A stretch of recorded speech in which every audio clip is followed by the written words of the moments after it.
So students, पिछली class में we derived the velocities in case of elastic collision, the final velocities after collision they achieve, which was this m1 plus m2 u1. I am taking a vector sign 2m2 upon m1 plus m2 into u2. और मैंने आपको बताया भी था कि आप suffix change कर लीजिए तो आपकी दूसरी वेलोसिटी भी आ जाएगी u2 plus 2m1 upon m1 plus m2 into u1. So now some important cases are to be taken. Suppose case 1 हम ले लेते हैं जिसमें हम दोनों मासेस को इक्वल कर लें. इंग्लिश में लिख लेते हैं, कई बार ऐसे याद नहीं रहता है तो इंग्लिश में भी लिख लेते हैं. If the two colliding masses are equal, colliding bodies are of equal mass. ठीक है, तो हमारे पास निकल के क्या आएगा, 0 हो जाएगा. ये बचेगा 2m upon m plus m u2. So we see that ये कैंसिल हो जाएगा 2m bye 2m. So v1 equals to u2. इसका मतलब ये हुआ कि the final velocity of first body will be equal to the initial velocity of second body. Velocity of second body. यानी कि एक तरह से टच करते ही इन दोनों ने वेलोसिटी से, मतलब इस बॉडी ने, पहली बॉडी ने दूसरी वेलोसिटी, इस बॉडी से वेलोसिटी एक्सचेंज कर ली. और मैंने पहले ही कहा है कि सारे आंसर्स आप सफिक्स चेंज करके ला सकते हैं. तो आसानी से हम ये भी लिख सकते हैं कि जो दूसरी बॉडी की फाइनल वेलोसिटी होगी वो पहली बॉडी से एक्सचेंज कर लेगी. तो दो ही बॉडीज हैं. कहने का मतलब डायग्राम वाइज बताना चाहूँ तो जैसे फर्स्ट बॉडी चल रही थी, second body, first and second, after collision ये बॉडीज आपस में वेलोसिटीज एक्सचेंज कर लेती हैं. यानी कि इसकी वेलोसिटी अगर u1 थी, इसकी u2 थी, तो अब इसकी वेलोसिटी जो ये वाली पीछे वाली बॉडी है इसकी u2 है और इसकी u1 है. The velocities have exchanged. यही मैंने यहाँ पे प्रूव किया है. तो इस रिजल्ट को बड़ा इंपॉर्टेंट ध्यान रखें. मैंने इंग्लिश में इसीलिए लिखा क्योंकि फिर ये एज अ स्टेटमेंट याद भी रहेगा. अगला केस हम लेके चलते हैं.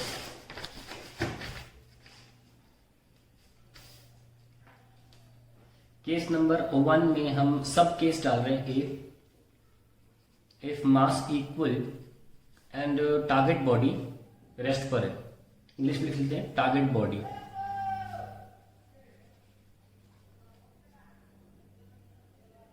Target body at rest. ऐसे में क्या होगा, लेट अस सी.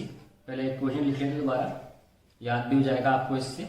m1 minus m2 m1 plus m2 into u1 plus 2m2 upon m1 plus m2 into u2. तो आइए हम क्या करते हैं, हमने अब मासेस को इक्वल तो माना ही है, साथ में एक सब केस डाल दिया है कि टारगेट बॉडी 0 वेलोसिटी पर है. यानी कि ऐसा केस है कि आपने कैरम तो खेले ही होगा. कैरम आप स्ट्राइक करेंगे और गोटी जो है वो रेस्ट पर रहती है. तो ऐसा केस है. अब मास इक्वल करना जो काम करिएगा एक्सपेरिमेंट के दौरान, आप कैरम जो है इसके स्ट्राइकर की जगह गोटी से ही खेलिएगा. गोटी को गोटी से मारने की कोशिश करना. मैं गारंटी से कह सकता हूँ कि जो यहाँ दिखेगा ना वही आपको दिखेगा. यहाँ जो पेपर पे मैं करके दिखाऊंगा वही आपको रियल में भी दिखेगा. आइए u2 को 0 कर लें और मासेस इक्वल हैं तो हमें क्या दिख रहा है, v1 की वेलोसिटी 0 हो गई क्योंकि तो 0 ऑलरेडी है, m माइनस m, और यहाँ पे u2 0 होने की वजह से भी m. इंग्लिश में लिखना स्टेटमेंट याद रहे. द बॉडी हिटिंग द, ये m1 है, the body hitting the target body, यानी कि टारगेट बॉडी एट रेस्ट, यानी कि इसको target body will come to rest, तुरंत रुक जाएगी, है कि नहीं. और अगर v2 की बात करें तो क्या होगा, सिर्फ सफिक्स चेंज कर लो, m2 minus m1 upon m1 plus m2 into u2 plus 2m1 upon m1 plus m2 into u1. तो ये दोनों मासेस सेम है तो ये तो 0 हो गया. यहाँ अब सारी कहानी बची है. u1 तो 0 नहीं है ना, वह 2m बाई 2m 1 हो जाएगा तो u1. इसका मतलब क्या हुआ, द टारगेट बॉडी यानी कि ये वाली टकराने के बाद इसकी वेलोसिटी से आगे बढ़ेगी, will then move with the velocity of the striking body. तो मेरे पास अभी कैरम की गोटियां नहीं है। आप कैरम की गोटियों से सिर्फ स्ट्राइकर और गोटी बीच में मत करना, क्योंकि स्ट्राइकर भारी होता है गोटी से। आप देखना 100% आपको जो दो गोटियों में आप कोलिजन कराओगे तो ये टकराएगी और ये रुक जाएगी और ये वाली आगे चली जाएगी। तो this will be the one body जो यहाँ थी, टकराने के बाद ये रुक जाएगी और ये 2 वाली जो है ये आगे चली जाएगी उसी वेलोसिटी से जिस वेलोसिटी से ये इसको टक्कर मारी थी। तो ये केस आपका सब केसेस में आ गया 1A करके। अब हम आगे बढ़ते हैं। Case number 2। केस 2 में हम पहले इनको लिख लेते हैं, m1 minus m2 upon m1 plus m2 u1 plus 2m2 upon u2। इसमें हम क्या करने वाले हैं, हमें मानेंगे कि बहुत बड़ी बॉडी टकराएगी छोटी बॉडी से, यानी कि हम कह सकते हैं कि m1 is very very greater than m2। तो जहां जहां m1 प्लस m2 लिखा होगा वहां पे हम m1 ही मान लेंगे, या m1 माइनस m2 लिखा होगा वहां पे हम m1 मान लेंगे क्योंकि m2 निगलेक्ट हो जाएगा। तो पुट कर दीजिए चीज v1 इज इक्वल्स टू, ये भी m1 और ये भी m1 है ना, जैसे कि मैंने कहा m1 m1 मान लिया और m1 अपॉन m1 1 हो जाएगा तो u1 बचेगा प्लस, अब देखिए यहाँ पे m1 m2 divided by m1 plus m2। So this can be written as 2m2 upon m1 u2। Now m1 is very very large than m2, तो ये टर्म ऑलमोस्ट 0 के आसपास होगा, तो v1 will be equal to u1। तो ये हमने अब अज्यूम किया है, लेकिन ऑब्वियस सोचिए ना कि अगर मान लो 10 ग्राम की बॉडी को 1 किलो की बॉडी अगर धक्का मारेगी तो ऑलमोस्ट आंसर 0 ही आएगा, चाहे तो 10 ग्राम बटे 1000 कर लो तो 0.01 इस वेलोसिटी के सामने किसी काम का नहीं है। पॉइंट इज, अगर आप रियल लाइफ एप्लीकेशन देखें इस स्टेटमेंट का मतलब क्या हुआ, द हैवी बॉडी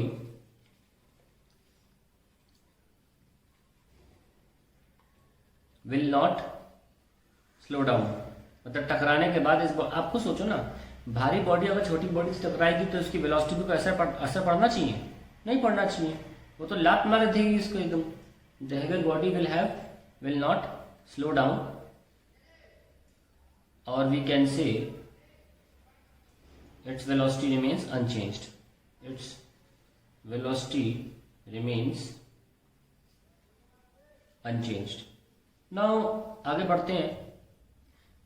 अगर हम v2 की बात करें तो v2 को भी यही देख सकते हैं, m2 minus m1 upon m1 plus m2 u2 plus 2m1 upon m1 plus m2 into u1। ना अब हम क्या बात करने वाले कि यहाँ दोनों जगह पे क्या हो जाएगा, m2 कैंसिल, मतलब m2 निगलेक्ट और minus m1 upon m1 will be minus का साइन रहेगा, so we can write minus u2, okay. And this is 2m1 में हम देख सकते हैं कि ये फिर से क्या हो गया, m2 को निगलेक्ट कर दिया है और m1 upon m1 will B 1, 2u1 plus 2u1। So v2 will be equals to 2u1 minus u2।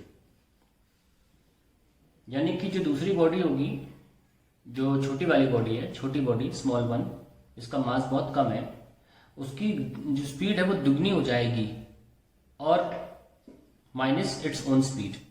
अब हम सब केस में ये मान के चलेंगे कि टारगेट बॉडी जो है वो रेस्ट पर है, ठीक है। तो अभी के लिए आंसर क्या है, 2u1 माइनस u2।